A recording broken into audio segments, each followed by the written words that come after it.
মৃত্তিকা স্বাস্থ্য সংক্রান্ত বিষয়ে বিশেষ শিবিরের আয়োজন করা হলো রায়গঞ্জে। বৃহস্পতিবার রায়গঞ্জে উদয়পুরে এই শিবির অনুষ্ঠিত হয় মৃত্তিকা পরীক্ষাগারের পক্ষ থেকে। মৃত্তিকা পরীক্ষাগারের আধিকারিক ডক্টর সুব্রত কুমার ঘোষাল জানিয়েছেন, এই শিবিরে 7টি স্কুল অংশগ্রহণ করেছে। প্রায় 70 জন পড়ুয়া উপস্থিত হয়েছিল এই শিবিরে। এতদিন পর্যন্ত মৃত্তিকা স্বাস্থ্য পরীক্ষা করা হতো গবেষণাগারে, কিন্তু বর্তমানে পর্যাপ্ত গবেষণাগার নেই, তাতে সব মাটি পরীক্ষা করা সম্ভব হয় না। তাছাড়া পড়ুয়াদের এই শিবিরে সামিল করানো হলে এই মৃত্তিকার বিষয়ে সকলের কাছে সচেতনতার বার্তা পৌঁছবে।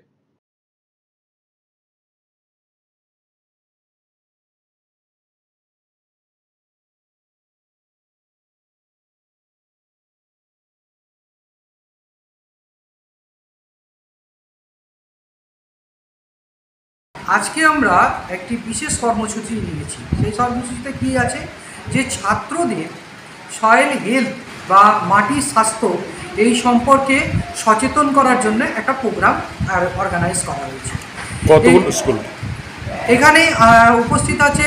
7টি স্কুল। মোটামুটি এখানে 70 জন মতো ছাত্র এই প্রোগ্রামে অংশগ্রহণ করেছে। কি উদ্দেশ্যে এটা করা? এটার মেন উদ্দেশ্য হচ্ছে, এতদিন পর্যন্ত আমরা সয়েল মাটির স্বাস্থ্য পরীক্ষা আমরা ল্যাবরেটরিতেই করতাম, কিন্তু দেখা যাচ্ছে ল্যাবরেটরির সংখ্যা কম প্রথমত, এবং তাতে সব গাছের মাটি পরীক্ষা করে দেওয়া সম্ভব হচ্ছে না। তাছাড়া ছাত্রছাত্রীদেরকেও একটু নতুন এই ব্যাপারটাতে যদি কোনোভাবে ইনভলভ করা যায়, তাহলে আমরা এটাকে আরও বেশি জনের কাছে পৌঁছে দিতে পারবো, এবং তাদের এবং যেটা আমাদের মেন উদ্দেশ্য, যে মাটির স্বাস্থ্যটাকে বজায় রাখা, চাষিদেরকে সচেতন করা, তারা যাতে মাটি পরীক্ষা করান, তার এই ল্যাবরেটরিতে মাটি নিয়ে আসেন, সেই ব্যবস্থা জন্যই আমরা এই প্রোগ্রামটা অর্গানাইজ করি। স্কুলগুলোতে এখনও পর্যন্ত সয়েল টেস্টিং করার কোনো ব্যবস্থা নেই, কিন্তু আমরা একটা ব্যবস্থা নেওয়ার চেষ্টায় আছি, যাতে এই প্রত্যেকটা স্কুলে ছাত্রছাত্রীদের একটা সয়েল টেস্টিংয়ের ব্যবস্থা করা যায়। এই জন্য একটা, যদিও তাদের সমস্ত ইনস্ট্রুমেন্ট বা কেমিক্যালস না থাকলেও একটা মিনি ল্যাব কনসেপ্ট বাজারে এসছে।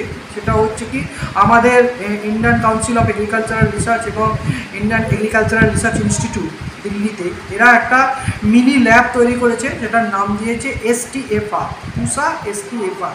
সেটা যদি প্রত্যেকটা স্কুলে সাপ্লাই করা যায়, সেটা যে কোনোভাবেই হোক, তাহলে কিন্তু ছাত্রছাত্রীরা তাদের নিজেদের মধ্যে থেকেই এই স্যাম্পলটা, সয়েল স্যাম্পলগুলো অ্যানালিসিস করতে পারবে, এবং সয়েল হেলথ কার্ড জেনারেট করতে পারবে, এবং চাষিদের পরামর্শও দিতে পারবে যে কী চাষ করা উচিত এবং কীভাবে তাদের কী সার দেওয়া উচিত। Class 12 science. বলছি, আজকে এখানে এসো, কি দেখলে? এখানে আমাদেরকে মাটি সম্বন্ধে বলা হচ্ছে, মাটির স্বাস্থ্য, মাটি কীভাবে, মাটির গুণ, সেগুলো সম্বন্ধে বলা হচ্ছে। চাষিদেরকে সে বিষয়ে সচেতন করার কথা বলা হচ্ছে।